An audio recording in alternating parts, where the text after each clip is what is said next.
Hello दोस्तों। आज मैं शुरुआत करने जा रहा हूं आपके लिए जो मैंने वादा किया था आपसे कि जीके जीएस की शुरुआत।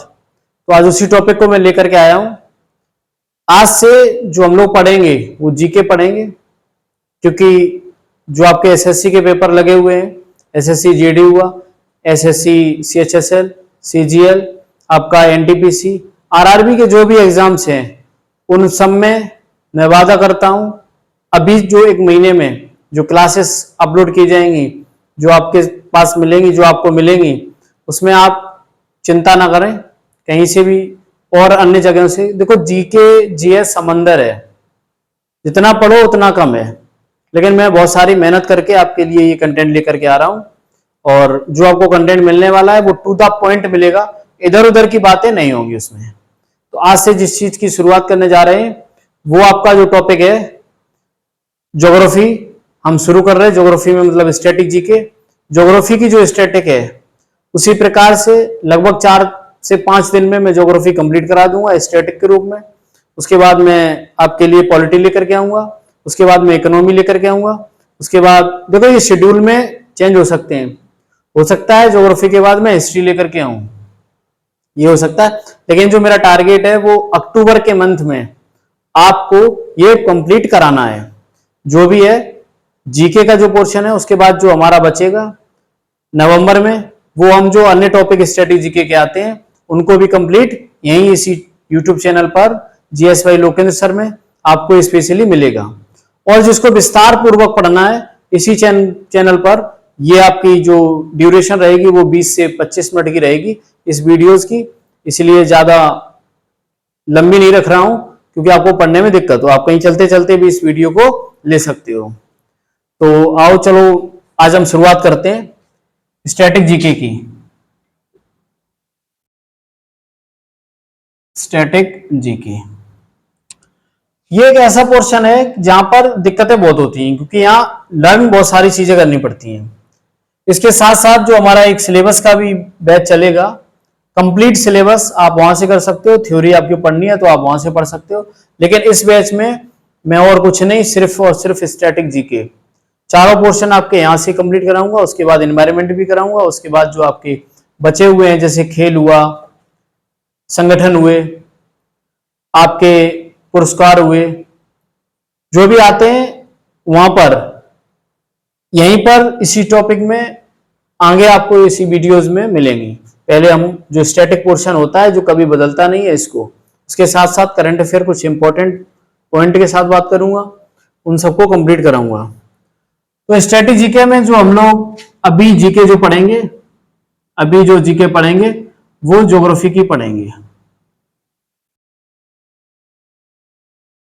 वो हम लोग ज्योग्राफी की पढ़ेंगे।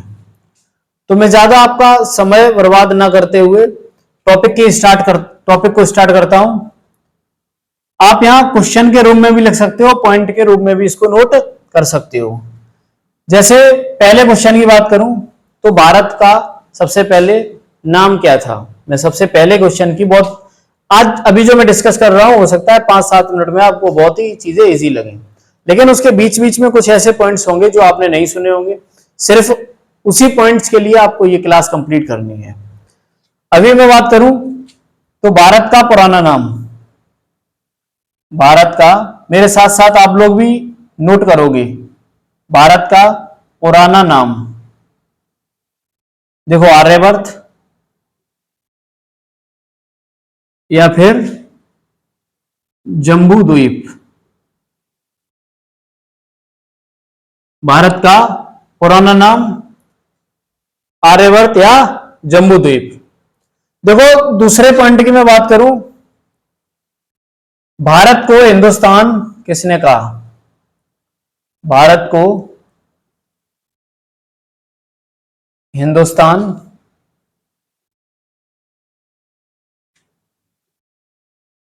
किसने कहा। तो आपको पता है हिंदुस्तान जो कहा वो ईरानियों ने।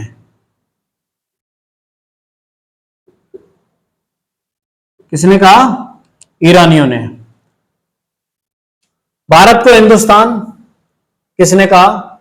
ईरानियों ने। भारत को इंडिया किसने कहा? भारत को इंडिया किसने कहा?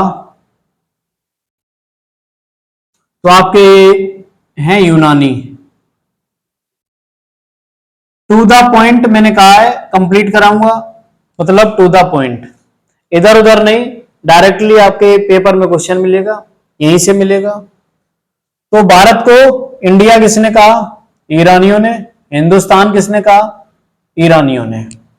दोनों में फर्क है। चौथा पॉइंट बात करते हैं भारत की अवस्थिति। भारत की अवस्थिति, देखो भारत की अवस्थिति के बारे में बात करें तो भारत उत्तर पूर्वी गोलार्ध में स्थित है। भारत उत्तर पूर्वी गोलार्ध में स्थित है। भारत उत्तरी पूर्वी गोलार्ध में स्थित है।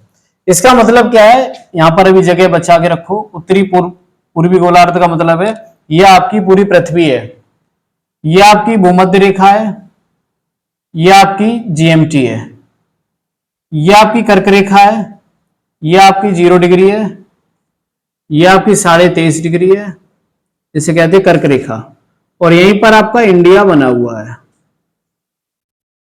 यहां पर आपका भारत बना हुआ है। तो देखो भूमध्य रेखा से उत्तर में, इसलिए ये उत्तरी हो गया। जीएमटी से जो ग्रीनविच मीन लाइन है, इसके ये पूर्व में है, तो ये पूर्वी हो गया। ये उत्तरी गोलार्ध होता है भूमध्य रेखा से ऊपर वाला, और नीचे वाला दक्षिणी गोलार्ध होता है। तो इसलिए भारत की जो अवस्थिति है उत्तरी पूर्वी गोलार्ध में स्थित है। अब ये जो उत्तरी पूर्वी गोलार्ध में स्थित है, भारत किस प्रकार की आकृति को रखता है? पांचवा पॉइंट, भारत की चतुष्कोणीय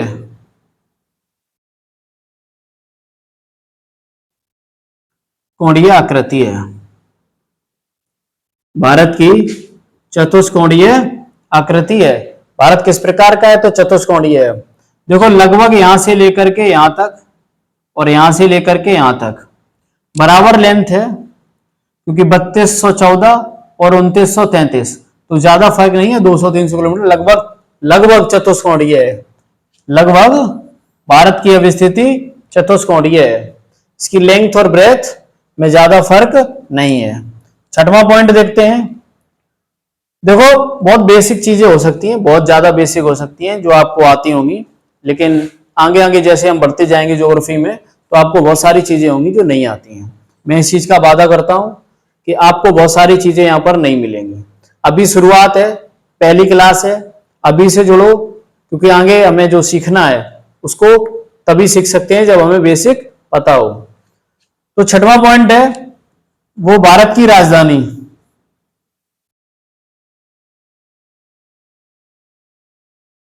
भारत की राजधानी सबको पता है, न्यू दिल्ली।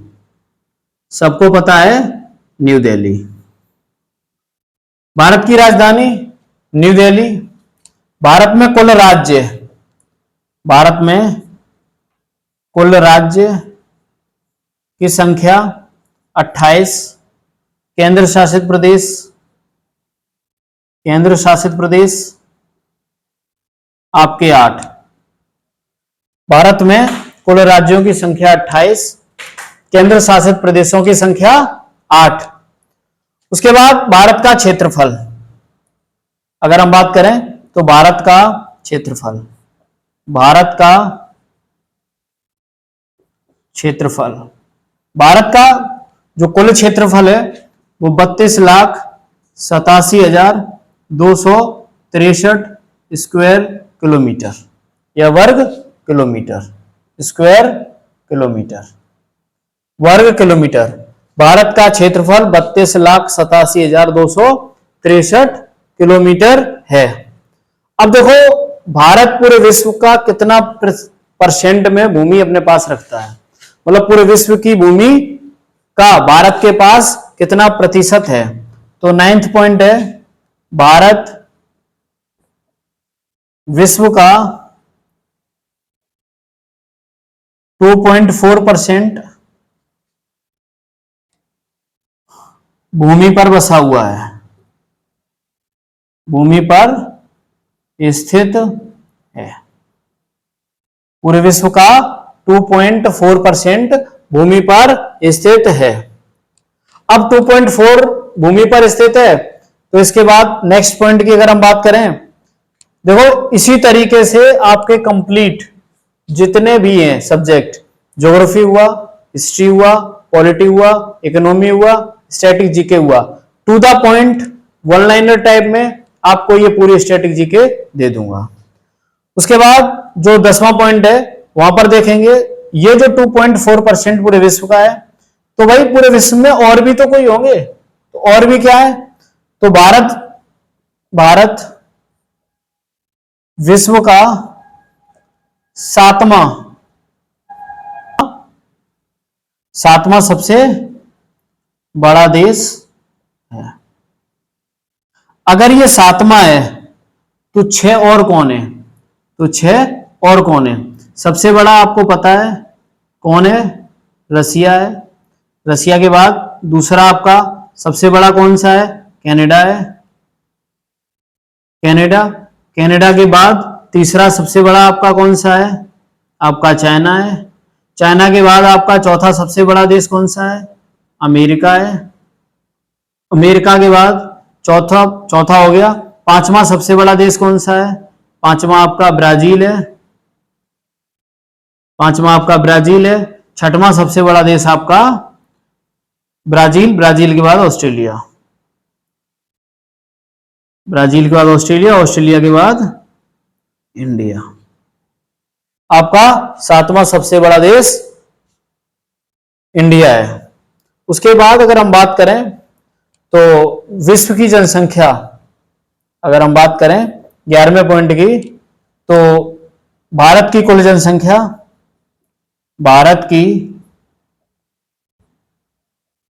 कुल जनसंख्या, भारत की कुल जनसंख्या 121.08 करोड़।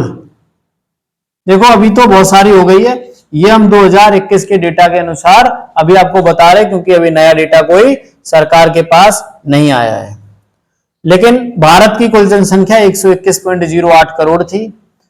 लेकिन पहले नंबर पर जो विश्व की जनसंख्या, अगर हम विश्व की जनसंख्या देखें, विश्व में पहले नंबर पर आपका चाइना है, पहले नंबर पर आपका चाइना है, दूसरे नंबर पर आपका इंडिया है,